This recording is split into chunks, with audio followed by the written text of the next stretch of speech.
김태년 원내대표님 축하드립니다. 큰 활약을 기대하고요.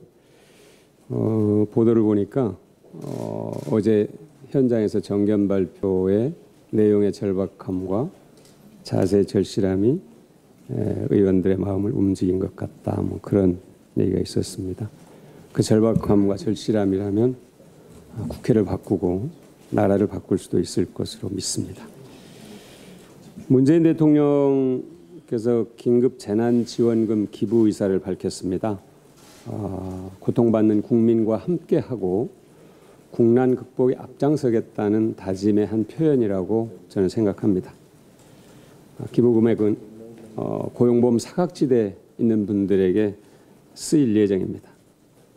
함께 이겨내기 위한 따뜻한 연대와 협력의 과정일 겁니다. 우리 당도 의미 있는 실천에 함께 할 것으로 믿습니다. 그런데 일각에서 이를 관제 기부라고 헐뜯고 있습니다. 대단히 건강하지 못한 시각입니다. 정부를 흠집내기 위한 시도도 들어있다고 봅니다. 그리고 코로나 국난을 극복하기 위해서 힘을 하나로 모으고 있는 국민들을 모욕할 수도 있는 내용이라는 점을 인식했으면 좋겠다는 말씀을 드립니다. 기부와 소비를 놓고 어떤 것이 무겁다고 비교해서 얘기하기는 어려울 것입니다.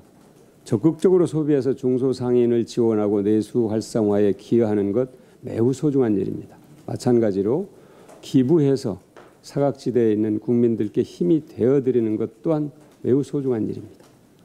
기부는 우리 사회의 건강성을 지키는 선한 영향력의 확대 과정이다. 이렇게 이해를 하셨으면 좋겠습니다. 김태년 원내대표님 말씀하셨습니다만 문재인 정부 출범 이제 3주년을 앞두고 있습니다. 지난 3년을 압축적으로 표현한다면 문재인 정부가 국민과 함께 국민을 위한 집다운 집, 나라다운 나라를 만들기 위한 기틀을 다져온 3년이었다 이렇게 평가할 수 있을 것입니다. 코로나 위기는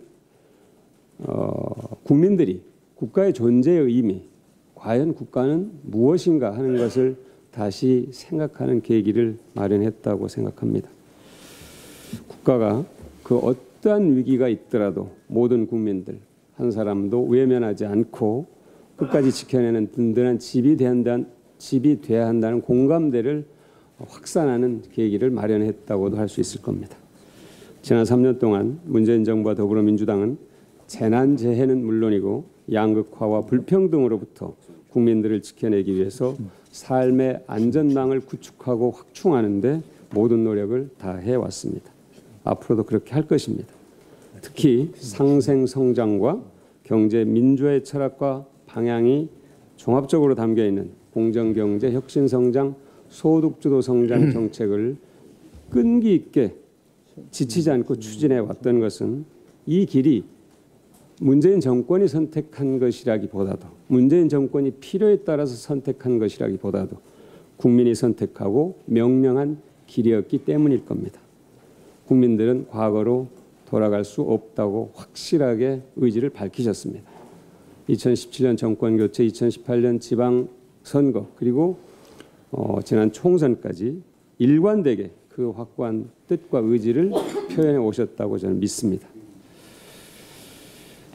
국가 채무 관련한 비판 보도에 대해서 짧게만 좀 말씀을 드리겠습니다. 지금 코로나 이전의 세계와 이후의 세계는 달라져야 되고 다를 수밖에 없다고 얘기를 합니다.